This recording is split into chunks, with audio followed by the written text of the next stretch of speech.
O Alerj Entrevista está de volta, conversando hoje com o deputado Paulo Ramos. Deputado, no bloco anterior nós falávamos sobre essa questão do foro privilegiado, né? E de que maneira existe uma diferença no cumprimento da pena, na questão da impunidade, para as pessoas que têm recursos, né, para protelar essas ações, para apresentar embargos infinitos, e para aqueles que não têm, que são os presos comuns, como o senhor falou, né? De acordo com o poder aquisitivo,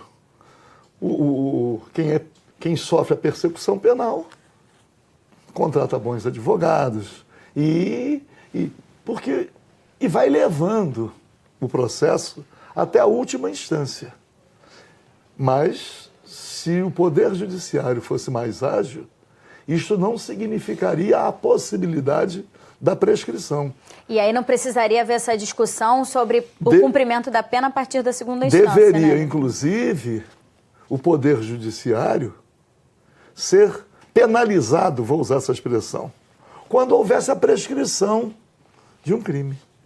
Porque caracteriza a própria morosidade do Judiciário.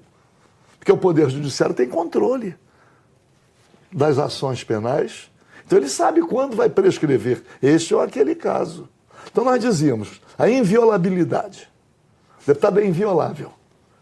E por suas palavras, por suas opiniões, palavras e votos. Hoje estão criminalizando o voto. Que já estão dizendo que determinadas posições explicitadas através do voto correspondem à compra da consciência a partir da campanha.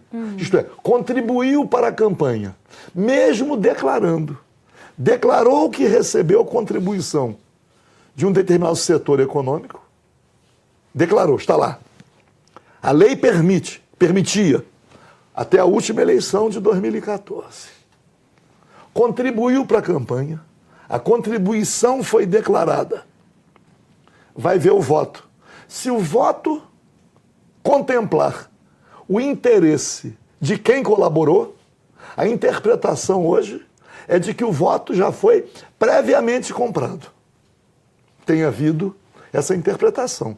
Então o deputado já não, o deputado ou o senador já não é mais inviolável pelo seu voto. Que é possível atribuir a compra da consciência na contribuição para a campanha.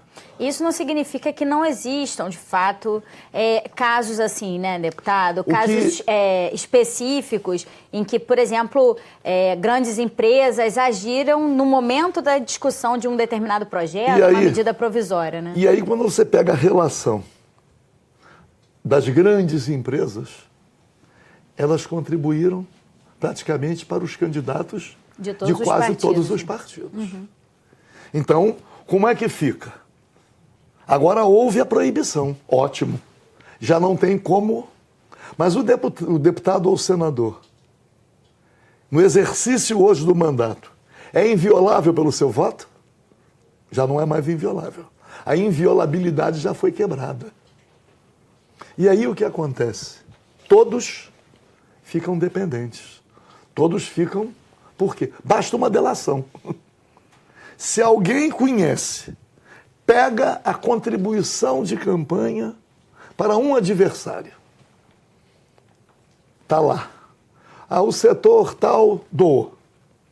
A indústria naval, a indústria da construção civil, a petroquímica, a Odebrecht, Camargo Corrêa, as empreiteiras. Pega lá. Quem doou para quem? Essa aqui doou para fulano. Pega alguém que está pendurado, faz a delação. Quando vai lá, aqui, ó, está aqui na contribuição. Então, a inviolabilidade em relação ao voto, esta inviolabilidade já está um pouco prejudicada. Felizmente, não há mais a contribuição de pessoa jurídica. Uhum. Então, os próximos mandatos não terão praticamente a possibilidade dessa vinculação. Mas a pessoa física poderá doar. E aí? A pessoa física do empresário pode fazer quem tem mais o mesmo dinheiro papel, doa né? mais. Uhum. E se alguém amanhã pega uma doação de uma pessoa física, mas que seja um empresário, doou Vai lá ver o voto depois. Então, a inviolabilidade precisava, pelo menos, ser rediscutida, porque ela já está praticamente superada. Não pode, mesmo da tribuna. Nós temos casos de deputados sendo processados por uma opinião manifestada na tribuna. Na tribuna. Né? Então, a inviolabilidade por suas opiniões, palavras e votos, essa inviolabilidade. Mas tem que ser rediscutido. A não ser que queiram o descumprimento da Constituição ao sabor de determinado momento ou de determinada força política. A questão da imunidade. Nós tivemos aqui o deputado do Rio, Celso Jacó, lá de Três Rios. Uma creche, uma coisa, há o reconhecimento de que foi um absurdo. Mas ele ficou preso durante o dia e à noite era recolhido ao presídio. Parou num posto de gasolina, comprou uns biscoitos, um negócio, transformaram aquilo e ele está preso. Não perdeu o mandato ainda. Já não está mais na prisão, no regime semiaberto. Está no regime fechado e não perdeu o mandato. Que esse era o caso do parlamentar que exercia o mandato durante o dia e se recolheu ao presídio. Tem outro, né? Agora que está nessa situação, não me recordo o nome. O que veio que disse que ia fugir, estava vindo do exterior e foi dado flagrante para... Está lá. Isto não existe na Constituição. Então tem que ser modificado. Ou altera a Constituição, ou a Constituição tem que ser cumprida. É porque essa é uma questão importante para a gente tratar aqui, deputado, porque com tantas denúncias aparecendo, a população fica com essa expectativa, né, de que o judiciário seja o salvador da pátria e resolva todos os problemas. Mas algumas coisas precisam ser, para acontecerem, precisam ser alteradas na Constituição, né? Resolve e às vezes resolve criando confusão. Uhum. Vamos dar o exemplo do ex-presidente Lula. Foi condenado em segunda instância. O Supremo Tribunal Federal, em 2016, por 6-5, manifestou o entendimento de que, a partir da condenação em segunda instância, já passa a cumprir a sentença condenatória. Não é mais o trânsito em julgado, mesmo encabendo recurso, mas a partir... E tem muita gente que acha isso correto. Mas a grande questão é que é preciso modificar a Constituição. Mas vamos pegar o exemplo do Lula, porque é o caso mais notório.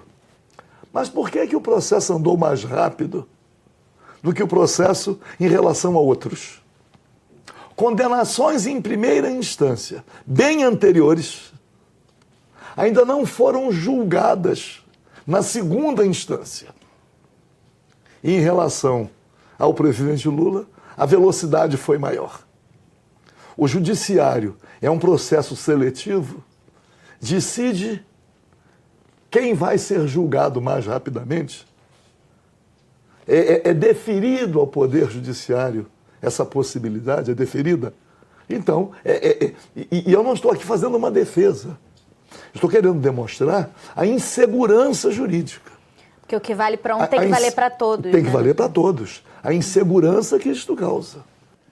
Eu vi outro dia, não tem muito tempo, estava no jornal, parcela dos membros da equipe econômica do presidente Fernando Henrique Cardoso, vários estavam sendo processados, já tinham sido condenados em primeira instância e a condenação não foi remetida à segunda instância. Ficou lá. Uma juíza fazendo uma correição, descobriu e já prescreveu. Dá a impressão, né, que cria insegurança, cria.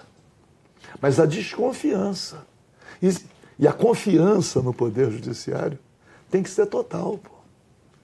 Eu, quando vejo o que está acontecendo, eu penso, eu não posso, aliás, eu não, ninguém pode defender a Constituição para os seus correligionários, para os seus familiares, para os seus amigos, e entender que a Constituição não deva ser cumprida para os seus adversários, para aqueles que integram partidos políticos que se opõem Não pode. Você tem que exigir o cumprimento da Constituição. E quanto mais destacado for o adversário, maior a virtude de quem defende a Constituição para ser aplicada a ele. Você pega o deputado Paulo Maluf, uma figura que agora está execrada, embora tenha tido em São Paulo sempre um apoio muito grande da população. Mesmo com todas as denúncias que recaíam sobre ele, né, deputado? É preciso que o mandato seja cassado. Para que aí... mas não foi, ainda está recebendo o salário. Ainda... Mas a Câmara dos Deputados tem o dever ou de cassar ou não cassar. Cassando o mandato, passa a cumprir. Não cassando, esgota o exercício do mandato. Mas isso está bem. Mas é isso que está na Constituição. Então muda a Constituição. Então hoje nós não temos mais a inviolabilidade, não temos a imunidade, e a discussão sobre o foro privilegiado está alcançando só deputados e senadores. Porque essa é outra questão importante, e os né? demais? Os membros do Judiciário, por exemplo, também têm foro privilegiado. Os membros do Judiciário, né? Os membros do Ministério Público, os membros dos tribunais, Tribunal de Contas, esses também têm foro privilegiado. Tem um foro que é privilegiado para julgá-los, que é escolhido para julgá-los. Que eu reitero, o foro é que é privilegiado, não é um privilégio para quem vai ser por ele julgado.